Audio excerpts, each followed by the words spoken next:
On January 28, 1986, America experienced an absolute gut punch. The Space Shuttle Challenger exploded just 73 seconds into its flight, and the whole thing happened live on national TV.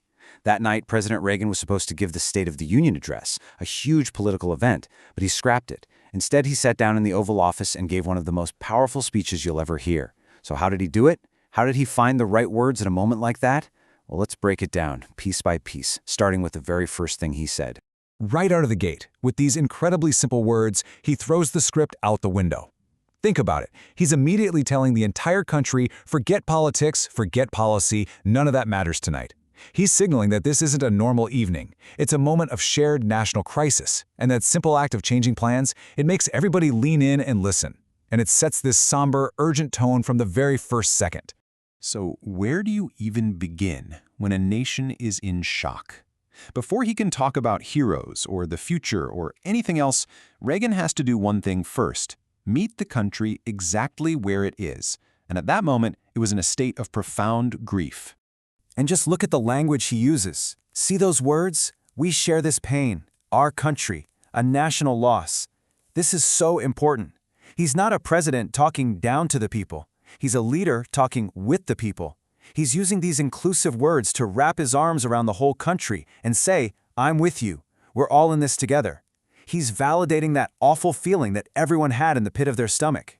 Then he does something really smart. He gives everyone some much-needed context. He brings up the Apollo 1 fire, so he's acknowledging that tragedy isn't new to the space program, but then he immediately points out why this feels so different. It's the first time it's ever happened in the air.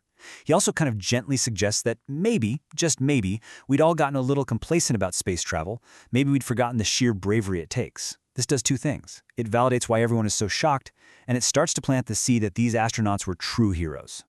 Okay, so he's established that sense of shared national grief. Now he makes a crucial pivot.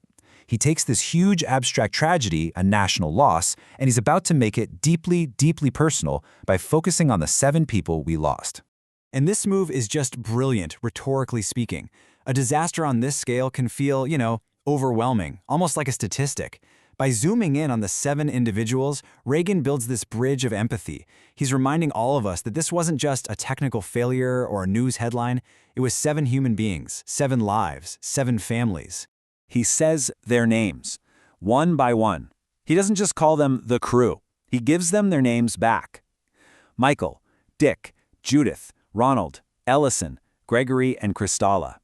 This simple act is so incredibly powerful because it ensures they aren't remembered as just symbols of a disaster. They're remembered as the individual people, the heroes that they were. Now, he speaks directly to the families, but listen to the words he uses to describe their loved ones. They're not victims. No, they were daring and brave. They met challenges with joy. He's completely reframing how we see them. He's not defining them by how they died, but by the incredible spirit with which they lived. He's celebrating them as joyful pioneers. All right, now we get to what so many people feel is the real heart of this speech. You have to remember, because Christa McAuliffe was the teacher in space, millions of kids were watching this live in their classrooms. Reagan knew, he absolutely knew, he had to talk to them directly. The empathy here is just wow. He speaks to them so plainly, so directly. He starts by acknowledging their confusion. I know it's hard to understand. He's not patronizing them, and then he gives them a way to process what they saw. He doesn't pretend it's not painful, but he puts that pain inside a bigger, noble idea. The process of exploration and discovery. It's just a simple, honest, and deeply reassuring message. And then, boom, he delivers the lesson. He turns the astronauts from people to feel sorry for into absolute role models. They weren't just on a shuttle. They were pulling us into the future. And then comes the call to action. We'll continue to follow them. It's incredible. He takes a moment that could have taught a whole generation to be afraid of taking risks and turns it into a powerful lesson on why courage matters. So, the nation is being comforted, the children have been spoken to. Now Reagan zooms back out and turns his attention to the big picture, the future of the space program, and really, the future of the country itself. This is just a straight-up, unambiguous declaration of support. At a moment when public confidence could have just shattered, when NASA itself was reeling, hearing the president say his faith was unshaken, that was exactly what everyone needed to hear. It's a rock of stability in the middle of total chaos.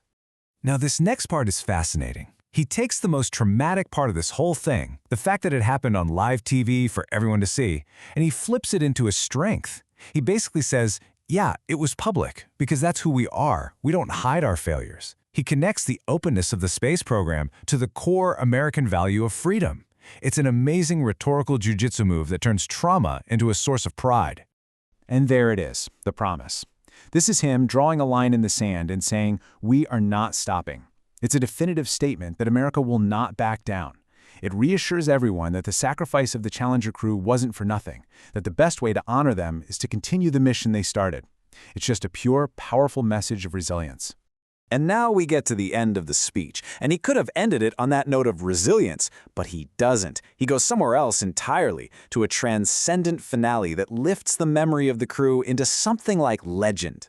Get this, he reaches back nearly 400 years into history. He creates this direct line between the Challenger crew and the great explorer Sir Francis Drake. He's literally placing them in the same heroic story as the pioneers who sailed into the unknown centuries ago.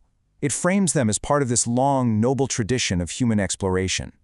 An analogy like this just gives their sacrifice the sense of historical weight, of grandeur.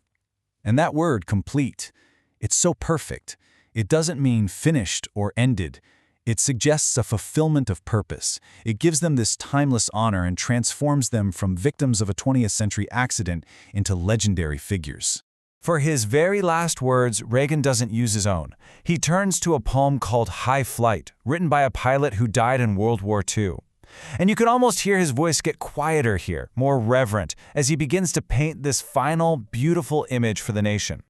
And with that unforgettable line, it's over. What a way to finish. It provides this beautiful, spiritual, and transcendent final image. It doesn't take away the pain, not at all, but it offers a sense of peace, of a higher purpose.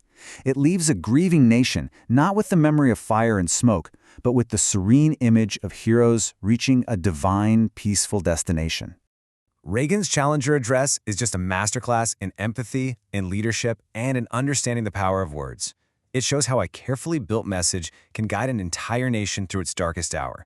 And it leaves us with this one big thought. In times of crisis, what is it really that gives words the power to comfort, to inspire, and ultimately to heal?